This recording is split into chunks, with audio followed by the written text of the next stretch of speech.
Esse é o podcast Entre Cafés e Terapias. Eu sou a Susan, sou psicóloga, sou mãe, sou casada e eu estou aqui com a Maria. Olá, meu nome é Maria, sou psicóloga. O intuito deste podcast é que possamos refletir sobre temas do mundo feminino. Nós teremos vários pontos diferentes sobre esse universo muito complexo para que a gente possa conversar aqui entre eu, a Susan, e também com convidados. Caso algum desses temas te traga alguma sensação de desconforto ou te coloque em algum lugar, muitas vezes, de sofrimento, procure algum psicólogo para fazer um acompanhamento individual. Então, a gente está aqui hoje para dar início ao nosso primeiro podcast. O primeiro, assim, que tem que ter, eu acho que um tema que chame e que envolva e que mostre a importância do nosso objetivo enquanto duas mulheres psicólogas que estão trazendo temas para serem refletidos por outras mulheres, né? A gente está no mês de março, que é o mês das mulheres, e o primeiro tema, então, é o universo feminino e o ser mulher. O que é ser mulher aí nesse mundo que desde sempre foi dominado, conquistado, historicamente foi muito mais colocado o holofote sobre os homens, e hoje a gente percebe que isso está mudando, né? Que as mulheres elas estão sim conquistando seus espaços, a duras penas, né? Não é fácil, a gente não pode dizer que simplesmente se chegou e disse que queria o seu espaço e conseguiu, né? A gente sabe de muitas mulheres aí que foram inclusive mortas, tiveram as suas vidas aí ceifadas por conta de estarem procurando garantir os seus direitos. Então eu acho que talvez a gente tenha que pensar um pouquinho sobre esse universo a partir de vários olhares. E quando a gente começou a conversar sobre esse assunto, eu e a Maria, a gente começou a pensar por onde que a gente vai começar, de que ponto que a gente vai partir, de que ponto que a gente quer partir. Eu acho que quando a gente fala de ser mulher, talvez a gente possa começar do começo mesmo, começar da gestação, começar do ponto que se descobre que uma mulher está grávida, e quando ela descobre que esse bebê é uma menina, né, o que tudo de cargas já são colocadas sobre essa menina, né, as falas que uma mulher escuta quando ela espera uma menina, e o que se espera dessa menina que está no ventre dessa outra mulher. Exato. No começo da faculdade eu lembro que a gente escutava bastante e eu não dava o devido valor quanto eu dou agora da frase: o ser humano é biopsicossocial.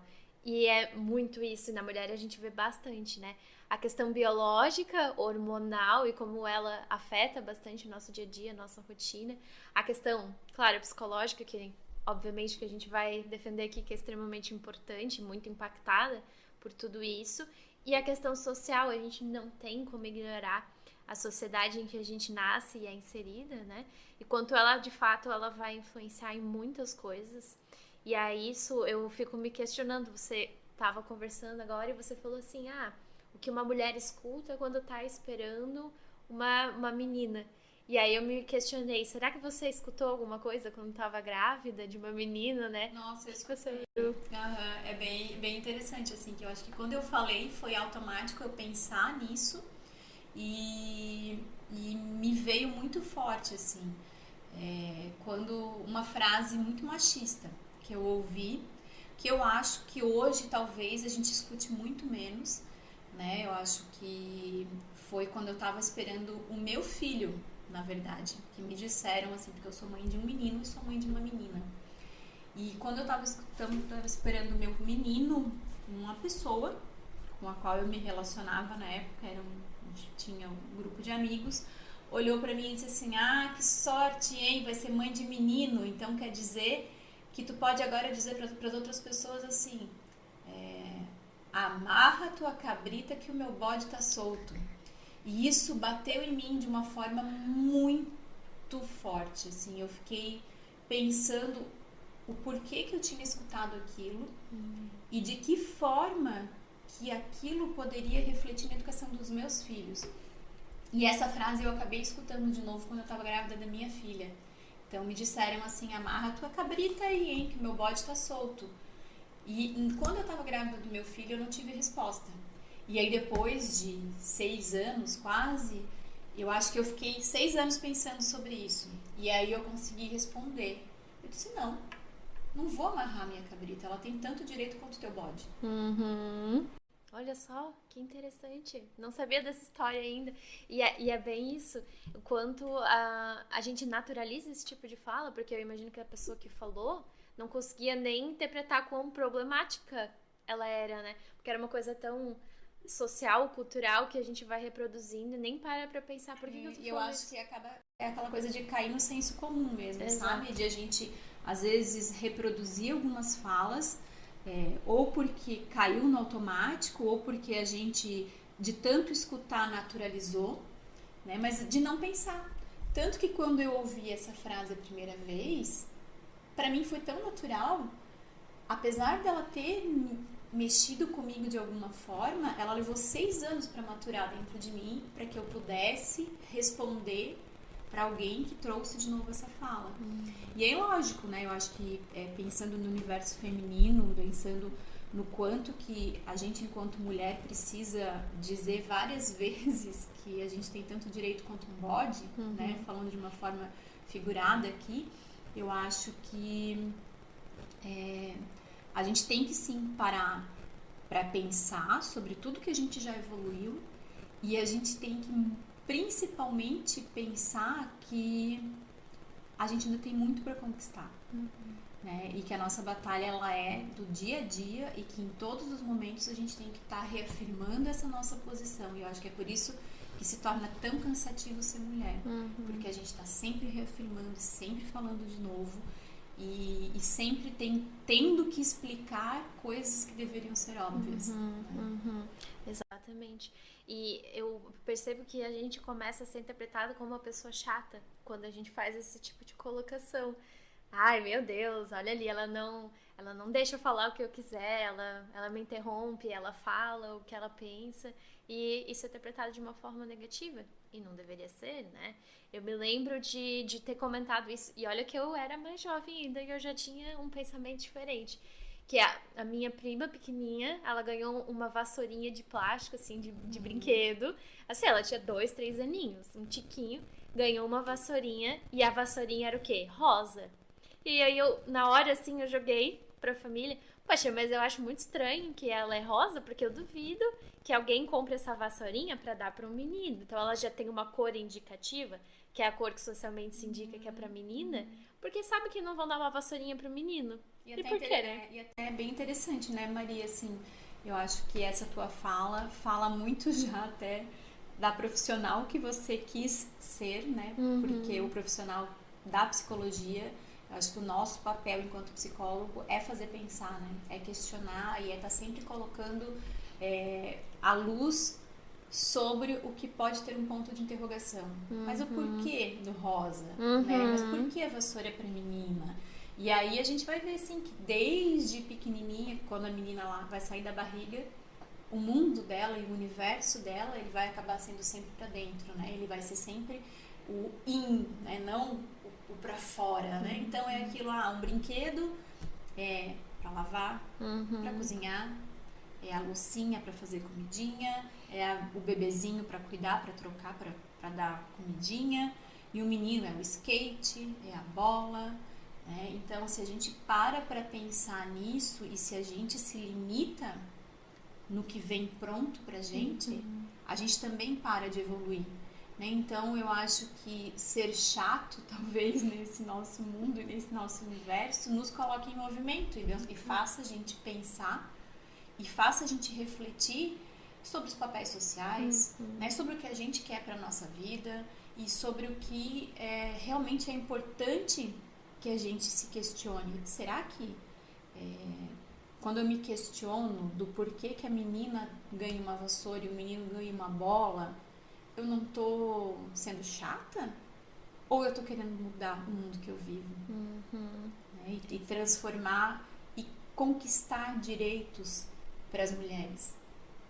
Exato. E assim, claro, o nosso tópico principal é a gente falar da mulher, mas a gente não pode ignorar também que quando a gente tá falando de machismo, ele também atinge os homens. Parece que não, né? Parece que o mundo masculino ali, ele vai ser perfeito e o mundo feminino ali vai ser separado, mas uma coisa acaba mesclando na outra. Quando esse menino, ele se torna pai, só que ele não foi, nunca ensinaram pra ele ao longo da vida como cuidar de um neném, porque ele não ganhava boneca, ninguém mostrava pra ele como é que era. Se ele tinha irmãos, dificilmente era ele que ajudava, se tinha uma menina, a menina que ajudava.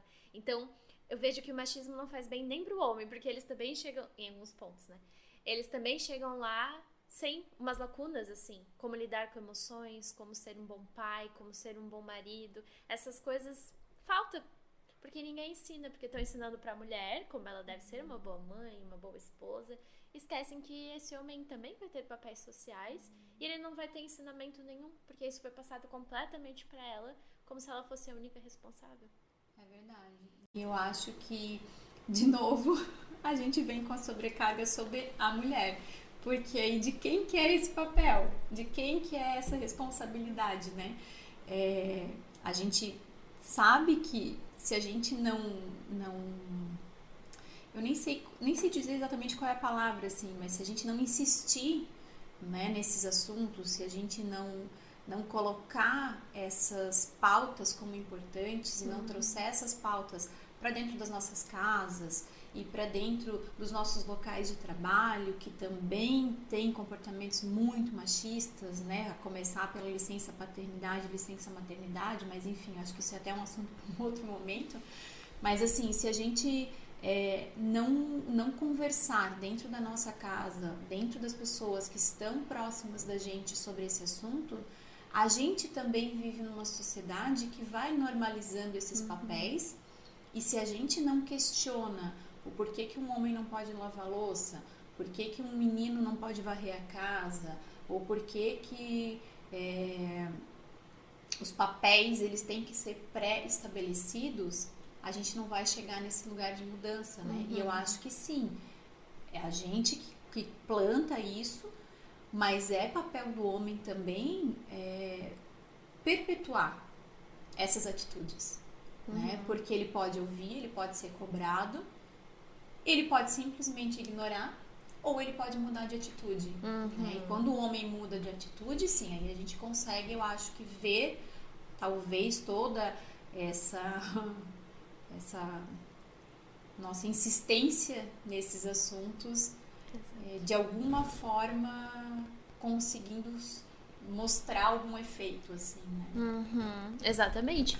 Claro, terão aqueles homens que vão atrás desse conhecimento sozinhos. Vão achar que é importante e vão atrás. Eu tenho uma colega que o marido dela falava quando o neném era bem pequenininho ou quando eles estavam ali na gestação, que ele estava apavorado, que não sabia nem por onde começar, porque nunca tinha ensinado nada. E aí ele começou a comprar livros de maternidade, desde trocar fralda até como saber o que a criança tem quando tá chorando. E olha só que interessante que tu falou agora. Os livros, eles são sobre maternidade. Exato.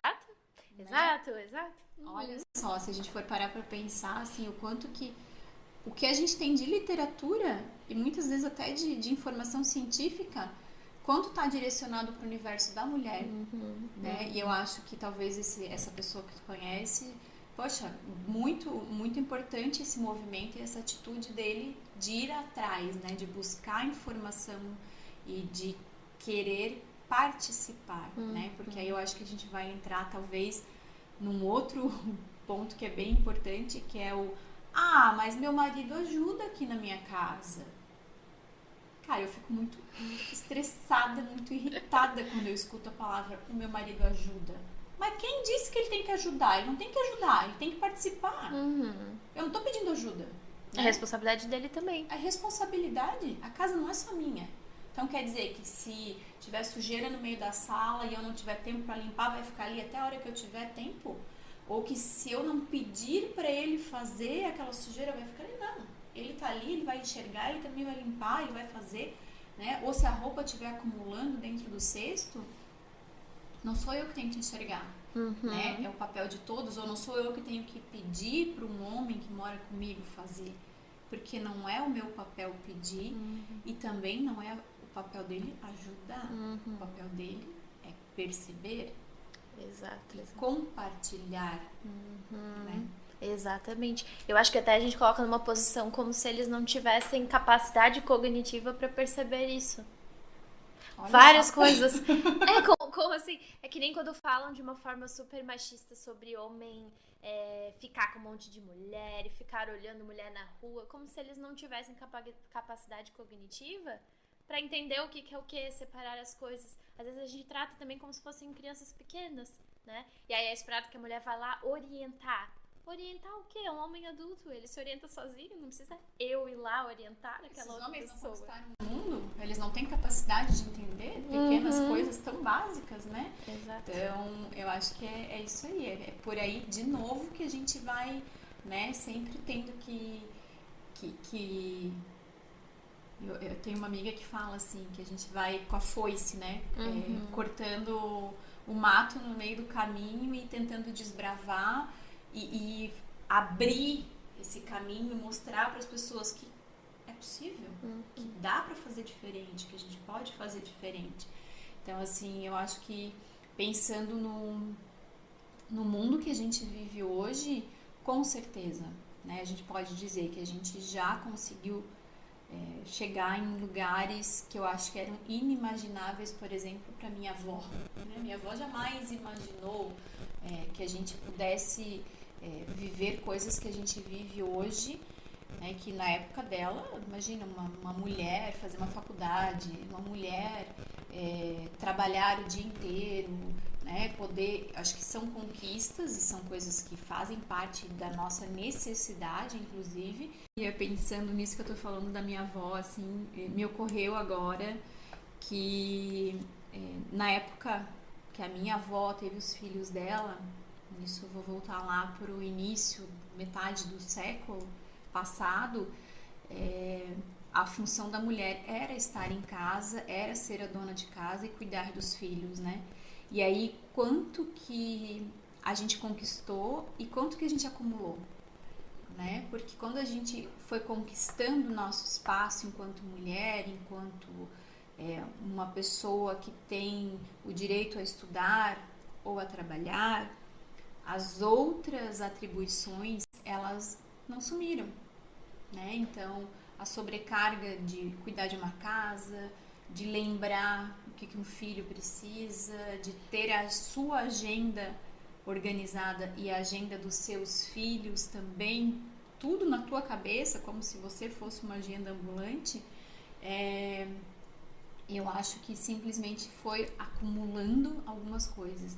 E aí eu acho que a gente talvez possa entender o porquê que hoje mulheres buscam terapia por um cansaço realmente mental, né? Uma sobrecarga, porque ela, além de conquistar tudo aquilo que ela tinha direito, ela ainda luta para compartilhar tudo aquelas outras funções que ela tem no dia a dia, né?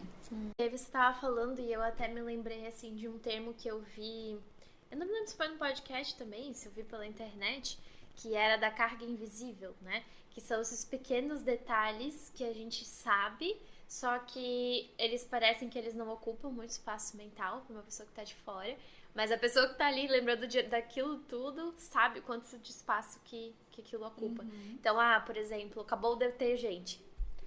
Já tá ali na cabeça, preciso ir no mercado e a próxima vez que eu for eu vou comprar o detergente. E aí parece uma coisa simples, né? Tem que lembrar daquilo. Só que aquilo no meio de várias outras cargas invisíveis, eu lembrei que eu tenho que comprar o uniforme novo lá da escola do meu filho que trocou. Pagar o futebol.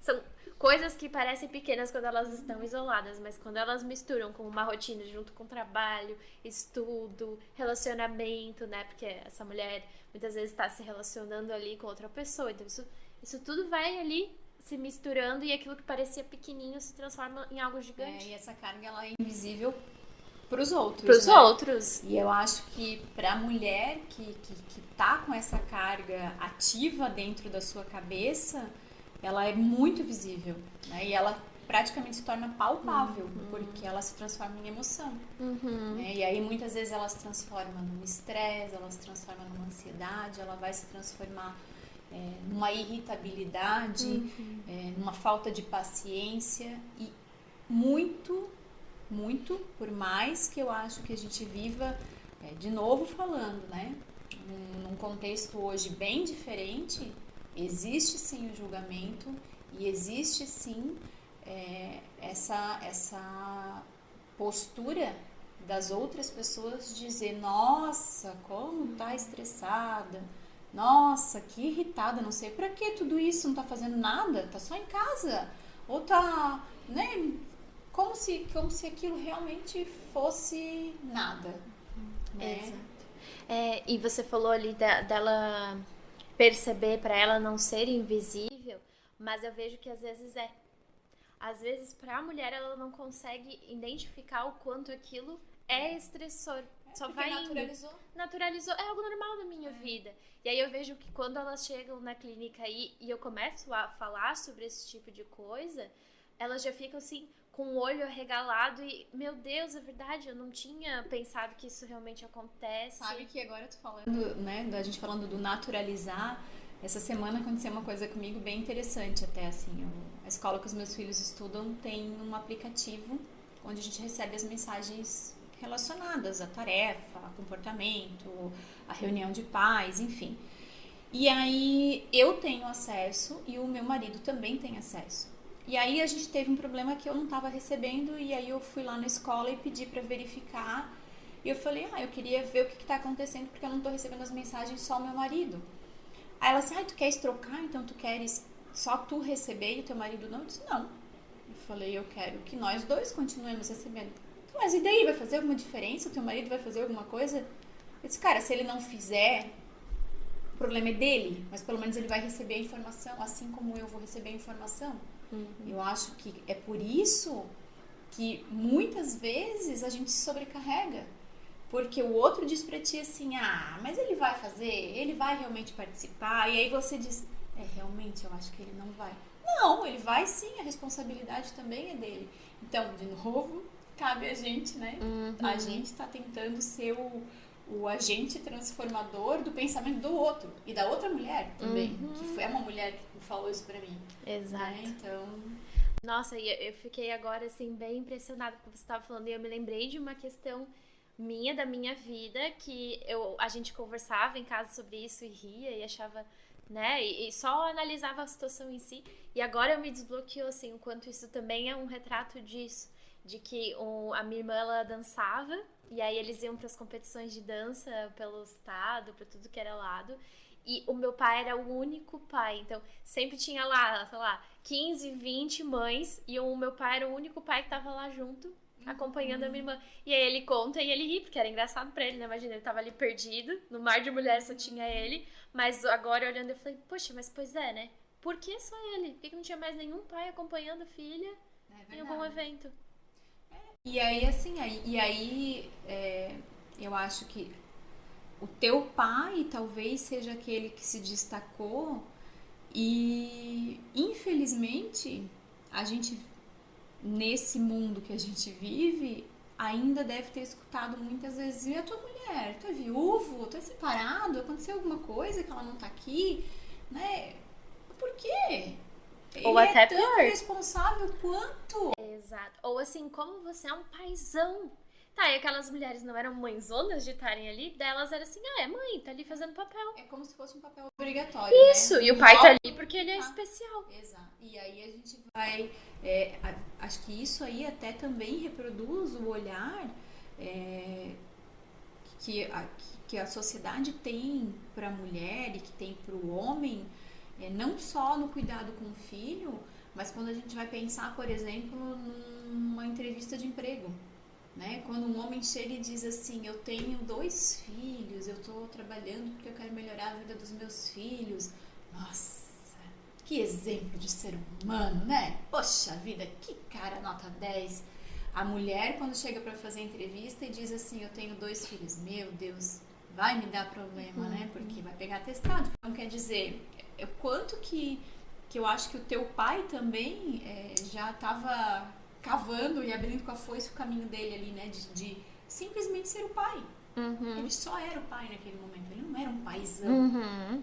né? Uhum. Assim como todas aquelas mulheres que estavam ali, muitas provavelmente olhavam e pensariam assim: poxa, se meu marido estivesse aqui, talvez eu pudesse estar fazendo outra coisa, talvez eu pudesse estar dando conta de outra coisa, pudesse estar colocando os meus desejos né, como prioridade e ter um parceiro do meu lado.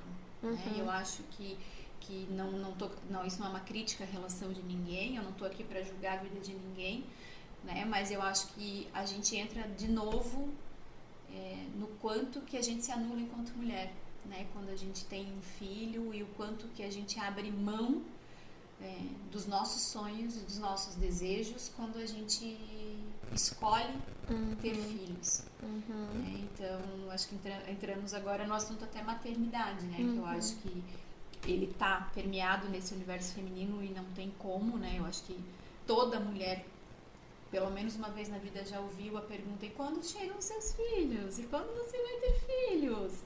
Agora ninguém pergunta pra mulher assim: e os teus sonhos? Tá tudo bem? Tá conseguindo dar conta de tudo aquilo que tu queria fazer na tua vida? Sim. Não, mas os filhos, eles são a prioridade na vida de qualquer mulher. Ou se você quer, né? Então não é quando você vai ter... Você quer ter filhos? Às vezes a mulher nem quer. E estão questionando quando será. E o homem não vai receber esse tipo de pergunta. Quando você vai ter aí filhos? A gente vai talvez fechando lá com o começo do nosso assunto, quando a gente falou sobre gestar uma mulher, né? Olha só essa expectativa que essa mulher já carrega lá no útero, né? E aí a gente deixa de olhar para os desejos das mulheres e deixa de olhar para uma mulher como se ela também tivesse vontades e também quisesse alcançar os seus objetivos que vão além de ser mãe. Exato. E eu atendo algumas mães que elas não vêm tratar comigo exatamente o tema de maternidade, mas sempre cai no tema, não tem como. E o quanto eu reforço, e para elas às vezes até é estranho de ouvir, e é difícil de botar em prática, quanto elas precisam se cuidar primeiro. Não adianta eu dar o meu sangue e tudo pelo meu filho se eu não estiver bem. Não dá. E aí, conforme elas vão fazendo esse movimento de se cuidar primeiro, elas veem que elas ficam muito mais felizes, muito mais realizadas. E aí elas são, consequentemente, melhores mães porque elas estão felizes ali. Não é assim: eu sou obrigada a estar aqui com você porque me dizem que eu tenho que me doar completamente. Não. Eu estou aqui porque eu gosto de estar aqui, porque eu tô bem. Porque a minha vida lá fora, os meus desejos, os meus sonhos, eles também estão correndo. Então aqui é um complemento, não é a minha vida inteira. Exato. É uma parte de quem essa mulher é. Exato. Né? Não define a identidade dela como um todo. Isso mesmo. Nossa, tô até cansada de tanto que a gente falou já, Maria. E olha que eu acho que a gente não tá nem no começo da conversa, né? Porque se a gente for trazer todos os assuntos relacionados a esse tema, a gente pode ficar aqui conversando pelo menos 24 horas direto. Mas isso é assunto para um próximo podcast. E logo, logo a gente deve estar trazendo alguns outros assuntos aí pra fazer você pensar. Exatamente. E esse é o intuito, né? A gente já sabia que esse tema seria muito complexo, até porque a gente produz conteúdo lá no Instagram e lá tem essa questão de terem vídeos muito curtos, lá é muito rápido, e aí eu senti essa necessidade de poder falar mais sobre os assuntos, porque ali eu tinha que picotar muito, temas muito complexos, eu tinha que transformar em algo muito simples. Então esse espaço também é para isso. E aproveitando, você pode também entrar lá no nosso Instagram e sugerir temas, trocar mensagens com a gente é muito aberta, a gente adora responder, conversar e falar sobre isso. Então fique muito à vontade. O meu Instagram é @psi_mariastolf. E o meu é @psi_SusanSpring. Tanto eu quanto a Maria atendemos em Blumenau presencialmente ou online para qualquer lugar aí desse mundão. Se gostou do nosso conteúdo, curte, compartilha, comenta, mostra para as amigas, para a mãe, para a tia e aproveita para discutir esse tema aí na sua casa também, com as pessoas que você gosta. É isso aí, até a próxima. Beijo!